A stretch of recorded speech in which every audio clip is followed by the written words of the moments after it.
श्रावस्तीमध्ये एक कुटुंब होतं ब्राह्मण समाजाचं. त्या व्यक्तीचं नाव होतं भगव्व आणि त्यांच्या पत्नीचं नाव होतं मैत्रायणी. त्यांना त्यांच्या घरी पुत्ररत्नाचा लाभ होत आहे म्हणून त्यांनी काय केलं की त्यांचे काही ब्राह्मण लोक जे पाहणारे भविष्य पाहणारे त्यांना घरी बोलावलं, चांगल्या प्रकारे भोजन दान दिलं आणि त्यांच्या मुलाचं भविष्य पाहण्यासाठी सांगितलं. तर त्या लोकांनी भविष्य बघितलं आणि त्यांना भविष्य बघितल्यानंतर त्यांना असं वाटलं की भगव आणि मैत्रायणी यांच्या घरामध्ये जे बाळ जन्माला येत आहे हा खूप खतरनाक कुंड होणार आहे, खुनी मडरी होणार आहे असं त्या भविष्यात त्यांना दिसलं. भविष्य परी होते असं भविष्यात त्यांना दिसलं. मग आता भविष्यात दिसलं ते सांगायला लागेल की नाही. मग त्यांनी भविष्यात सांगितलं की बाबा असं असं आहे, तुमच्या घरी जो बाळ जन्माला येत आहे हा खूप खुनी मडरी होणार आहे, हा जगात नाव प्रगट करणार आहे, हा खूप खुनी आणि मडरी होणार आहे. मग त्यांना विचार आला की आपण तर ब्राह्मण समाजाचे आहोत, आपण तर चांगले लोक आहोत, आपण तर पूजा अर्चा करतो, आपल्या घरात असं बाळ जन्माला आलं तर कसं होईल. म्हणून त्यांनी काय केलं की त्या बाळाला जन्म तर दिला, पण त्या बाळाला जन्म दिल्यानंतर ही चर्चा साऱ्या नगरामध्ये पसरली आणि त्या नगराचा राजा, श्रावस्तीचा राजा प्रसंजित यांच्याही सुद्धा कानावर पडली आणि यांचं म्हणणं काय होतं की त्या बाळाला समाप्त करावं असं त्यांना वाटलं होतं, कारण की आपलं नाव खराब होईल ना. तर ते चर्चा राजा प्रसंजितच्या कानावर पडली आणि राजा प्रसंजितने त्यांना निरोप दिला की या बाळाला काही हालचाल करायची नाही. हा बाळ लहानचा मोठा करा, म्हणजे आई जोडून बाळ अलग झाला तरच तो दुसऱ्या ठिकाणी राहू शकते ना. हा बाळ म्हणजे आईच्या दूर झाला, समजलं ना, काही दिवसांनी आईच्या दूर येते नाही, तर तो बाळ माझ्या ताब्यात द्या. मग तसंच झालं. थोड्या दिवसाचा लहानचं मोठं केलं आणि जसा मुलगा चालता फिरता झाला तर प्रसंजितनं त्याला ताब्यात घेतलं आणि प्रसंजिताने त्याला शाळा शिकवण्याचं वचन पूर्ण केलं. आणि त्याचं असं होतं, त्याचं हा खुनी मडली होऊ नये म्हणून त्या अहिंसक होऊ नये, हा हिंसक होऊ नये, त्याचं नाव काय ठेवलं, अहिंसक. नाव काय ठेवण्यात आलं त्याचं, त्या बालकाचं नाव काय ठेवण्यात आलं, अहिंसक, म्हणजे न हत्या करणारा मुलगा, त्याचं नाव ठेवलं अहिंसक. आता त्याचं नाव जन्मतः अहिंसक ठेवलं आणि नंतर राजाने त्याला एका गुरुकडे, म्हणजे त्याला एका गुरुकडे मणिभद्र नावाचे गुरु होते. त्यावेळेस गुरु शाळा चालू होत्या, आपल्यासारखी शाळा नव्हत्या. मणिभद्र नावाच्या गुरुकडे त्याला शिक्षणासाठी पाठवलं. आता त्यावेळेचे गुरु असे होते की हजारो लोक त्यांचे शिक्षक त्यांच्याजवळ राहत होते, शिक्षणाची शाळा वगैरे त्यावेळेस गुरुकडे शिकायला जात होते. म्हणून त्या ठिकाणी हजारो मुलं होते. त्या ठिकाणी हा अहिंसक सुद्धा शाळेत टाकला होता. हा अहिंसक पूर्वीपासून खूप हुशार होता, जन्मताच खूप हुशार होता, सर्व गोष्टींना परिपूर्ण हुशार होता. श्रावस्तीमध्ये जे काय भाषा होत्या त्यामध्ये त्यांचा पहिला नंबर होता, म्हणजे अर्थशास्त्र, विज्ञान, अशा प्रत्येक गोष्टी तो हुशार होता. चंचल होता, दष्टपुष्ट होता आणि हा शाळा शिकवत होता. आता प्रश्न असा झाला की तिथं आई वडील तो कोणीच नाही. शाळेमध्ये सर्व हॉस्टेल कशी असते, हॉस्टेल अशा प्रकारे जेवण बनवतात, यांनी खाणारे खावा, अभ्यास चालू करा अशा प्रकारे. पण हा त्या शाळेतील मुलांना हा प्रथम नंबर कोणीच वर्गात देत नव्हता. चौथ्या वर्गात हाच पास पहिल्या नंबराने, कोण, अहिंसक. 5व्या नंबरात अहिंसकच पास पहिल्या नंबराने. 6व्या वर्गात म्हणजे अशा प्रकारे प्रत्येक वर्गात हा पहिलाच नंबर काढे. आणि त्यामुळे काय की बाकीच्या मुलांना याचा तिरस्कार आला की हा आपल्याला एकही नंबर देत नाही, म्हणून आता याच्यावर काहीतरी कट रचावं. आता त्या ठिकाणी असे प्रश्न झाला की मणिभद्र हे कुटुंबासहित राहत होते, त्यांची पत्नी मुलं कुटुंबासहित राहत होते तिथे.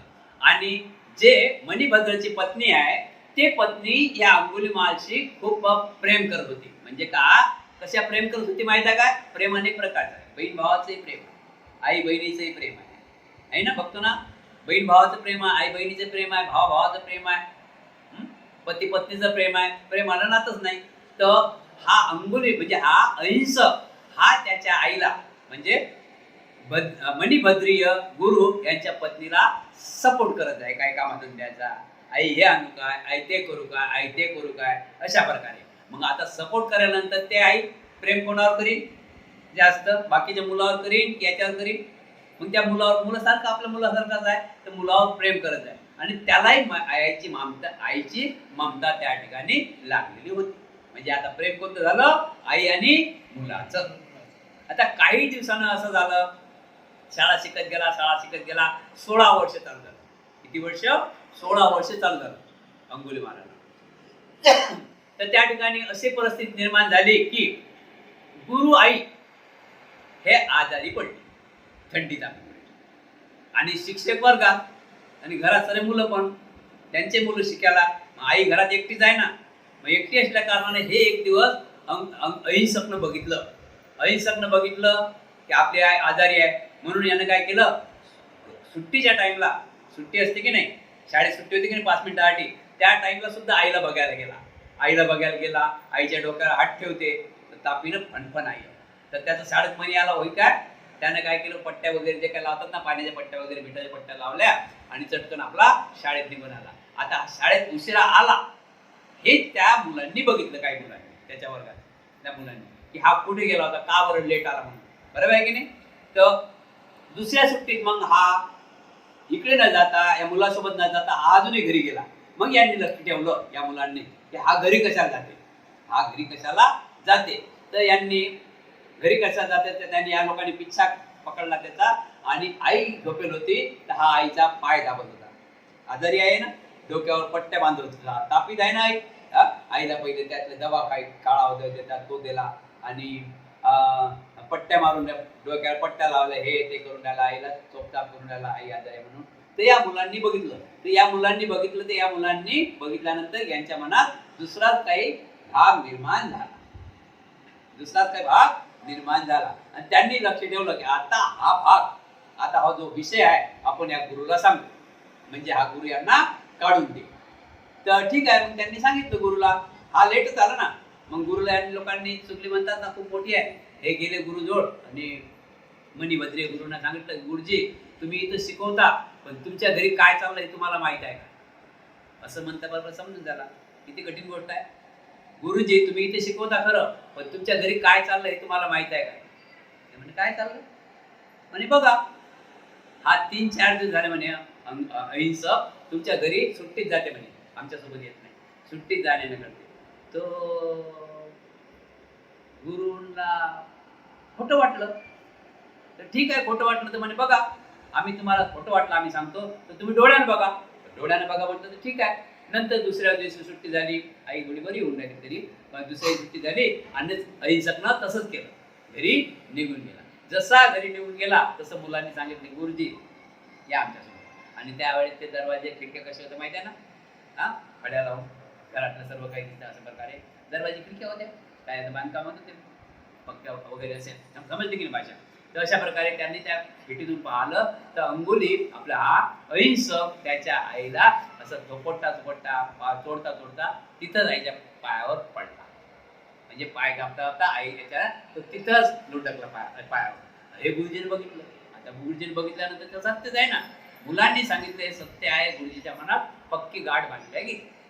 मग आला शाळेत, आणि तो अहिंसक शाळेत आला. नंतर मग काही दिवसात त्यांच्या तिथला जे वर्ग असते तो वर्ग परिपूर्ण झाला, पास झाले सर्वजण, आणि लोक सर्व मुलं गुरूंना दक्षिणा देण्यासाठी जात होते. लाईन लागली, गुरु दक्षिणा द्यावा लागते, लाईन लागली होती.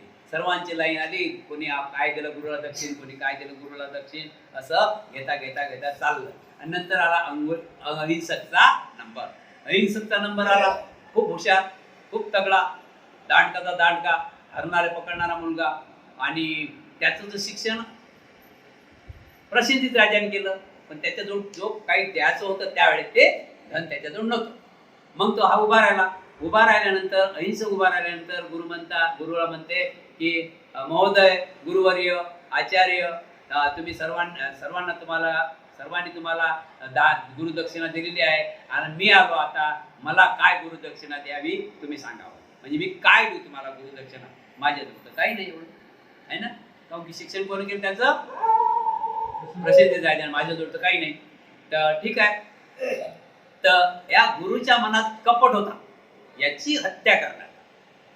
कोणाला वाटते नसतं याची हत्या करण्याचा कपट होता, म्हणून ते मणिभद्र गुरुजींनी त्याला असं म्हटलं की अंगुली अहिंसक, तुझ्याकडून मला काही नाही पाहिजे, धन दौलत काही नाही पाहिजे, फक्त मी सांगतो ते गोष्ट मला आणून दे.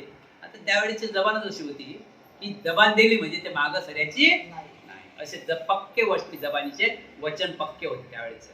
तर ठीक आहे म्हणजे गुरुजी, आचार्य सांगा मला काय द्यायचं आहे. तर ते आचार्य म्हणतात मणिभद्र आचार्य असं म्हणतात की अहिंसक, तुझ्याकडून मला 1000 कणघड्या पाहिजे, तुझ्याकडून मला 1000 कणघडी पाहिजे. आता 1000 कणघडी म्हणजे काय, साधी गोष्ट आहे का? काय मागितलं तुझ्याकडून? मला 1000 कणघडीची माळ पाहिजे तुझ्याकडून, 1000 कणघडीची माळा, आणि ते मला आणून दे, तेवढं मला तू दक्षिणा दे. आता होकार द्यावा लागला. हो म्हणे, काय एवढं काय, काहून काय दिपाळतो ना, हिंसक खूप दिपाळ होता. सांगण्यात येते की तो हरणारा पकडणारा व्यक्ती होता, असा दिपाळ होता, परिपूर्ण होता. ठीक आहे म्हणे, दिलं शब्द आणि निघाला. मग आता उंगली काय कोणाला मागितली ती का, कोणी तुमची उंगली द्या माझ्या गुरु द्या, तुमची उंगली घ्या माझ्या गुरु द्याला. मग याला बेस बदलावा लागला, याला हत्यार हाती घ्यावा लागला. आणि जो माणूस दिसला त्याची उंगली कापत जाय, आपल्या गळ्यात टाकत जाय. आणि श्रावस्तीमध्ये एक मोठा डोंगर आहे, त्या डोंगरात तो राहत होता. कोण? अहिंसक. प्रत्येक माणसाला पकडत जाय, त्याला मारून टाकत जाय, खतम करत जाय, त्याची उंगली तोडत जाय, गळ्यात माळ बांधत जाय. असं करता करता करता बळ्यात त्यानं माळा बांधल्या. तिथं राहा, तो माणसाला मारे आणि माळ गळ्यात बांधे अंगठी. आता असे कैक लोकांना मारलं तर त्या लोकांनी बघितलं, मारताना काही लोकांना बघितलं. त्या आजूबाजूला शेती होती, शेतकरी होते, त्या लोकांनी बघितलं की हा दिपाळ अहिंसक म्हणजे अंगुलीमाल म्हटलं त्याला. त्याच्या गळ्यात अंगठ्या अंगुली होत्या ना, म्हणून त्याला अंगुलीमाल नावाने आता सुरुवात झाली बोलण्याची. काय सुरुवात झाली? आता अंगुलीमाल नावाने त्याला बोलण्याची सुरुवात झाली. काहून त्याच्या गळ्यात अंगुल्या दिसल्या ना, म्हणून त्याला अंगुलीमाल या नावानं ते लोक बोलत. आजूबाजूचे शेतकरी म्हणून ते लोक शेती करण्याला घाबरत. त्या भागाची शेती जो डोंगराच्या भागानं अंगुलीमाल नावाचा डाकू राहत होता, त्या ठिकाणी त्या बाजूची शेती ओसाळ झाली. कोणी त्या शेती करायला जायना, काहून की गेले की हा मारल्याशिवाय राहत ना. असं सांगण्यात येते की 10-50 लोक गेले ना तरी तो वापस पाठवत नव्हता. म्हणून राजा पण वैतागला. राजाजवळ कंप्लेंट गेली, राजाच्या दरबारात मोर्चा गेला की जर तुम्ही अंगुलीमाल नावाच्या डाकूचा बंदोबस्त करणार नाही तर आम्ही गाव सोडून जातो. कारण का की आमची जमीन वसाळ करून राहिली, आम्ही खावा काय. राजाला फिकर पडली की गाव जर वसाळ झालं तर मी राज्य कशावर करू. म्हणून राजा प्रसन्नजितांनी अनेक प्रकारे सैन्य त्या ठिकाणी पाठवलं, हत्यारं घेऊन जे काय ते पाठवलं. पण त्यातला एकही माणूस अंगुलीमालानं वापस पाठवला नाही. त्यांनाही मारलं आणि त्यांची अंगठ्या गळ्यातच घातल्या. शेवटी राजा प्रसन्नजितचे हात म्हणजे असा काय करावं काय नाही करावं त्यांना सुचत नव्हतं. आणि त्याच ठिकाणी अनाथ पिंडकांनी दान दिलेलं जेतवन आहे, त्या जेतवनात तथागत भगवान गौतम बुद्ध राहत होते. आणि राजा प्रसन्नजित हा बुद्धांचा उपासक होता. राजा प्रसन्नजित आणि त्यांची पत्नी सुद्धा मल्लिका हे त्यांचे खास उपासक होते. म्हणून राजाला असं वाटलं आता की आपण काय करावं. सैन्य पाठवलं तरी हाती नाही लागला, 1 टाइम सैन्य पाठवलं, 2 टाइम पाठवलं, 3 टाइम पाठवलं, ते गेले ते वापस झाले नाही. आता काय करावं अंगुलीमालाचं. जर याचा बंदोबस्त केला नाही तर हे शेतकरी गाव सोडून निघून जातील. मग राज्यातले शेतकरी निघून गेले तर आपलं कसं होईल. म्हणून हा विचार मनात आणून राजा प्रसन्नजित तथागत भगवान गौतम बुद्ध श्रावस्तीमध्ये होते त्या ठिकाणी गेले. आणि त्यांच्या कुटीमध्ये गंधकुटीमध्ये बाजूने गेल्यानंतर बुद्धांना पंचांग प्रणाम केलं आणि बाजूने बसले, बाजूनं छोट्या आसनावर बसले.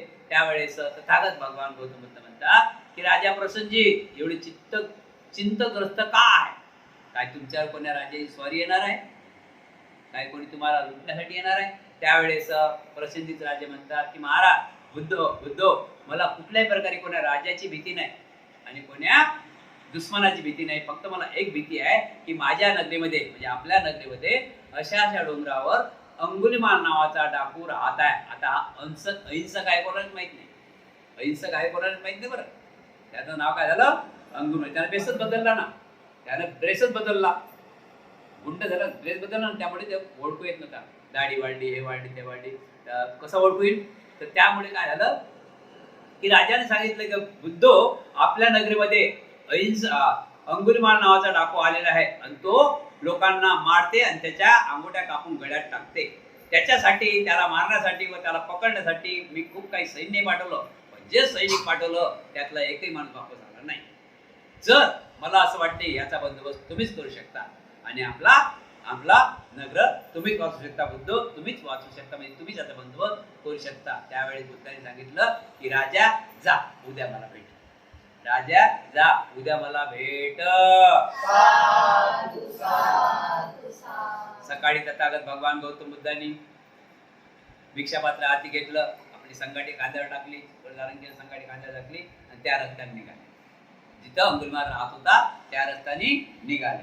त्या रस्त्याने निघाल्यानंतर ते भयानक डोंगर होता ना, रस्ताही भयानक होता, वसाड झालेले होते, घर आपले शेत वसाड झालेले होते. हाच महिना होता, हा महिना शेतीचा महिना आहे. आज सध्या शेतीमध्ये 2-2, 3-3 फूट आपले पिकं आलेले आहे, 2 फूट 3 फूट हिरवकच रान आहे. पण त्या बाजूनच रान कसं होतं, सुकलेलं रान होतं, फक्त गवतच होतं, म्हणजे पीक नव्हतं, तर गवत होतं. शेती वसाड पडली होती. मग त्या शेती वसाड पडल्यानंतर त्या नगरातले, त्या श्रावस्ती नगरातले सगळे गुरंढोरं चोरणारे कुठे होते, याच रस्त्याने. पण ते घाबरत होते.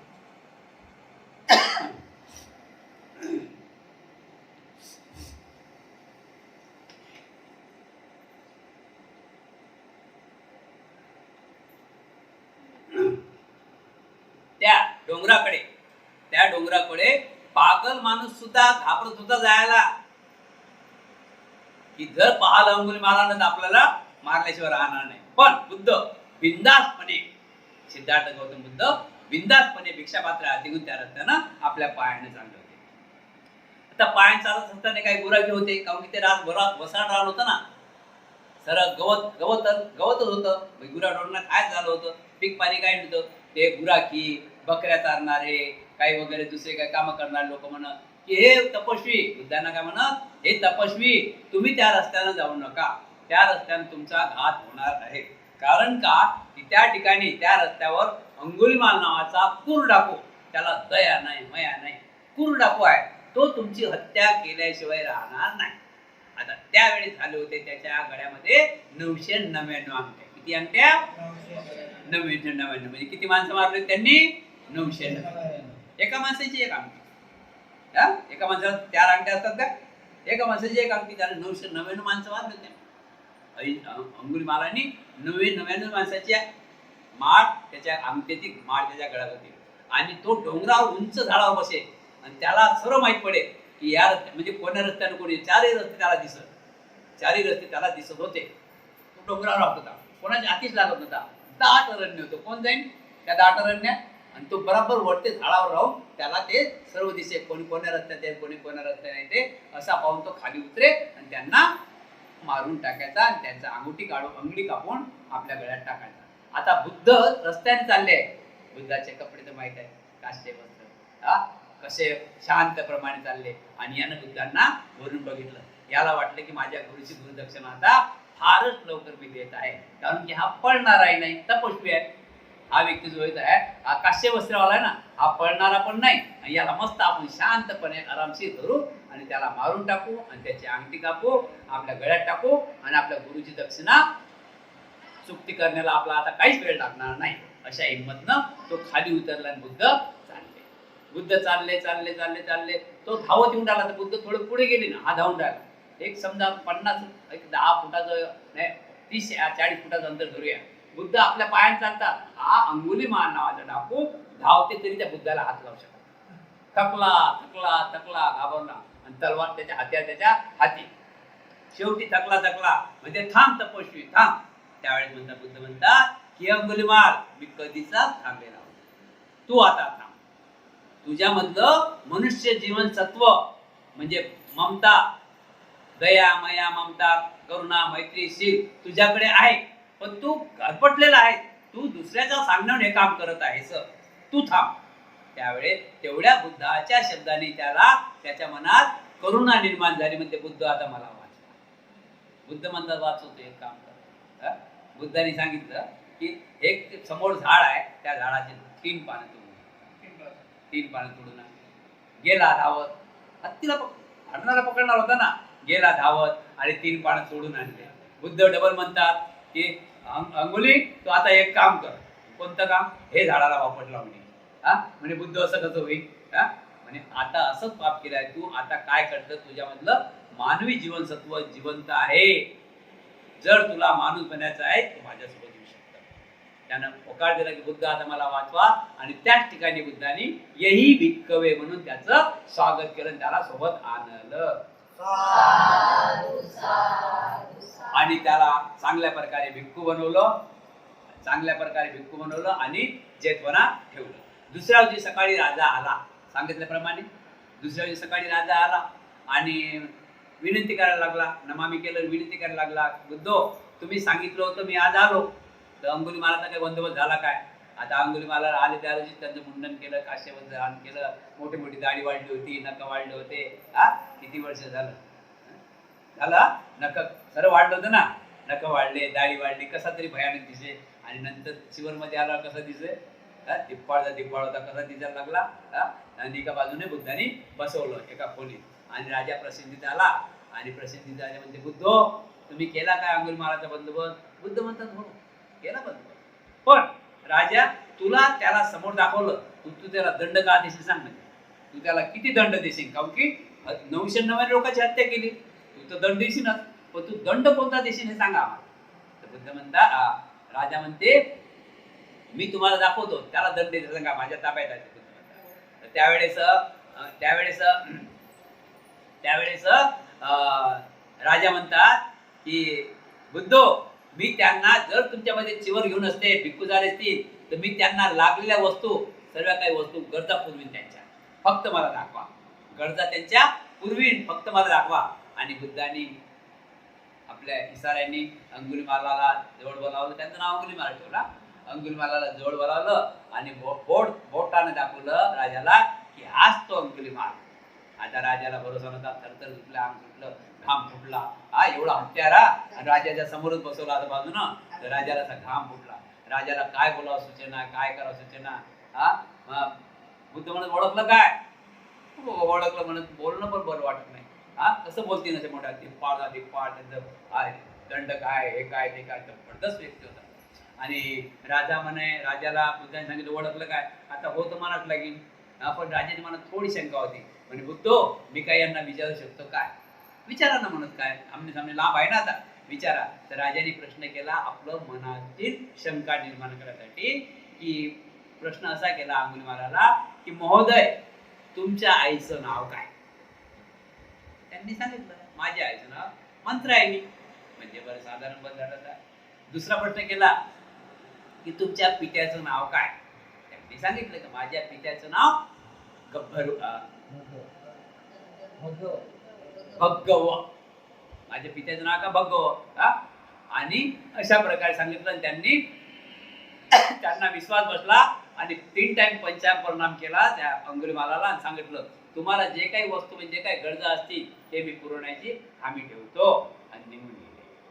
निघून गेल्यानंतर तथागत भगवान गौतम बुद्धांनी आम्हाला भिक्षापात्र आहे दिसलं ना, भिक्षापात्र आम्हाला सांगितलं. आणि तुम्हाला तेही माहिती आहे, राहुलाला दीक्षा दिली त्या वक्ती भिक्षापात्र दिलं. आणि या अंगुलीमाल नावाच्या डाकूला दीक्षा दिली त्या वक्ती भिक्षापात्रच दिलं. काऊन भिक्षापात्र असं दिलं, या भिक्षापात्रामध्ये सांगितलं की आपल्याजवळ काही धन दौलत प्रॉपर्टी वगैरे काही नाही. हे भिक्षापात्र आहे. हे गावात जाऊन 7 घरं मागायचे, खायचे. याच्यापेक्षा श्रीमंतही जगात कोणी नाही. याच्यापेक्षा धनही कुठं कोणतं नाही. भिक्षापात्र हाती दिलं आणि सकाळी अंगुलीमाल नाव ठेवलं. अंगुलीमाल ठेवलं. तो सकाळी अंगुलीमाल गावात सांगितलं की तू याच गावात जा, ज्या गावात माणसं मारले ना त्याच गावात जा आणि तिथं भोजन आणून खा. प्रत्येक भिक्खू आपापल्या असं एका बाजून जा. आणि त्याच गावात गेला आणि चर्चा झाली. चर्चा लपते का? अंगुलीमाल पकडले, अंगुलीमाल पकडले, अंगुलीमाल पकडले. कुठे आहेत? बुद्धाच्या तिथे, बुद्धाच्या जेतवनात आहेत. त्या बुद्धाने त्यांना चिवड दिलं. ते भिक्षा मागत आहेत. आता भिक्षा मागत आहे, ओळखलं ना लोकांनी. गावात माणूस ओळखी नाही कोणी. किती दाढी वाढत मुंडन करू, ओळखीते नाही कोणी ओळखीत की नाही. आणि बुद्ध अंगुलीमाल भिक्षा मागत घेतात. तुम्हाला माहित आहे, बंदीजी बोलत नाही, चालत नाही, 3 पावलं पाहतात, समोरही पाहत नाही भिक्षा मागायच्या वेळेस. एवढ्यापर्यंत की जे भिक्षा देते त्या उपाशी का हात पण दिसला नाही पाहिजे. असं भिक्षा पात्र असलं ना, एवढं पाहावं लागते की जे आई, जे बेटी, जे आई भिक्षा देते ना, हाताने टाका लागेल ना, तर तो हात नाही दिसला पाहिजे. एवढं असं पाहावं लागते. बोलणं नाही, काही नाही, दारी उभं राहावं लागते. कोणी दिलं तर 2 मिनिट थांबायचं, नाही तर पुढे जायचं, द्यायचं तर थांबायचं, पुढे जायचं. अशा प्रकारे भिक्षा मागून राहिले ओळखलं गावच्या लोकांनी. कोण दगड मारू डोकं फोडलं, कोण भिक्षापात्र फोडलं, अनेक प्रकारे त्यांच्यावर संकट आले. म्हणजे खूप त्यांना बेहदत सजा दिली. गेले बुद्धाजवळ आणि बुद्धाजवळ गेले. बुद्धाने सांगितलं, तू एवढा मोठा हात आहे, हात चांगला, पण तुझे हात कोणाला उचलणार नाही पाहिजे. हात हा कोणाला उचलला नाही पाहिजे. पहिलेच सांगितलं, शिक्षण दिलं आम्हाला. तर मग याला काहीच करता राहिले, बांधलेले हात आहेत ना, हा हात आहेत, पण बांधले नसतो ना. मुळे बांधले कानूनमुळे, भिक्खू बंदीच्या नियमावळी. कोणत्या नियमामुळे? 227 नियमामुळे बांधले. आणि नंतर अंगुलीमाल गेले बुद्धाकडे आणि भिक्षापात्र नाही, काही नाही, काही नाही, लाल झाले, डोकं लाल झालं, सर आग लाल लाल झालं असताना आणि गेलं नमामी केलं आणि सांगितलं, बुद्धो मला या गावच्या लोकांनी लय मारलं, माझे भिक्षापात्र सोडलं, मला जेवण नाही दिलं, कोणी जेवण दिलं त्या भिक्षापात्रावर, ते भिक्षापात्र फोडलं, ते सांगितलं. त्यावेळी बुद्ध म्हणतात की अंगुली, तू किती लोकांना मारू? त्यांना तर फक्त तुझं डोकं बोललं, किती लोक चांगले आहेत. त्यांना तर फक्त तुझं डोकं बोललं, किती लोक चांगले आहेत. त्यांना तर फक्त तुझं भिक्षापात्र बोललं, किती लोक चांगले आहेत. अरे किती लोक चांगले आहेत, तू उद्या त्याच गावात असेल. हो मग म्हणजे तुला जीव तर नाही मारलं नाही, तू त्याच गावात गेली, किती लोक चांगले आहेत, ते तुझं डोकं फोडलं, तुझं भिक्षापात्र फोडलं, अजून काय किती लोक चांगले आहेत. जा दुसऱ्या दिवशी गेला, दुसऱ्या दिवशी, आणि 2-4 दिवस त्यांना मारपीट केली. कोण काही मारपीट किती की मारत, ते जागेवर उठतच नाही, उभेच. लोक मारू मारू थकत, पण ते हालत नाही, डोलत नाही, उभेच राजाकडे. आणि ते थकले की मग अंगुलीमाल निघून येत आणि सांगत मग इकडे येऊन, बुद्ध आता तर लय सुचलो, आता तर असं झालं तर झालं. बुद्ध म्हणत, रे किती लोक ते चांगले आहेत. करता करता 10-12 दिवस कमीत कमी त्या अंगुलीमालाला कोणाचा भाऊ मारला, कोणाचा बाप मारला, कोणाची पत्नी मारली, कोणाची बहीण मारली. बदला काढतील नाही ते काय तर बदला काढता काढता थकले. बुद्धाने त्याला तेच गाव दिलं, श्रावतीतच भिक्षा मागायला गेले. लोक मारता मारता थकले. नंतर 15वा 16वा किंवा 18व्या दिवशी 20व्या दिवशी गेले तर लोक म्हणत, याला मारूनही फायदा नाही, हा बोलतही नाही, हा हालतही नाही, याला मारूनही फायदा नाही, याला आता करा, याला जेवण द्या आणि जाऊ द्या. मग लोक त्याला जेवण द्यायला लागले. लोक जेवण द्यायला लागल्यानंतर आला घेऊन, खुश झाला. नाही जो जेवण ना देत ते झाडपाला खावा लागेल त्याला. झाडपाला खाऊन जेवण काढावं लागतं आपण जेवण. आणि नंतर झाला तयार, मग लोक जेवण देत, मग त्याला आदर झाला लोकांचा. आता अजून एक परिस्थिती अशी निर्माण झाली की, 2 मिनिटात महत्वाचा, उद्या हा विषय घेता येणार. तर अजूनही त्या गावामध्ये अशी एक विषय झाला की, अंगुलीमाल आता नावाने चांगले झाले, प्रसिद्ध झाले. त्यांना सर्व चावू लागले. त्यांनी गुन्हा माफच झाला समजा, त्यांचा गुन्हा माफ झाला ना. तर एक टाइम असा आला, 11 वाजता भिक्खूला जेवणाला जावं लागते. माहिती आहे ना भिक्षा मागायला? तुमच्या घरी किती वाजता येतं बंदीची? 11 ते 11:30, 11:45 दरम्यान. तर हे भिक्षापात्र घेऊन गेले. आता त्या शेतीचं काम आहे या टाइमला, गावात खेड्या गावात कोणीच राहत नाही या टाइमला, निंदन खुरपणाला बाहेर जातात. आता राहायचं कोणी या गावात? जे म्हातारे कुतारे आहेत तेच गावात राहतात, बिगर कामाचे. आणि त्या गावामध्ये एका कुटुंबामध्ये एक मुलगी 9वा महिना 9 दिवस झाले होते. त्या कुटुंबामध्ये किती दिवस झाले त्या मुलीला?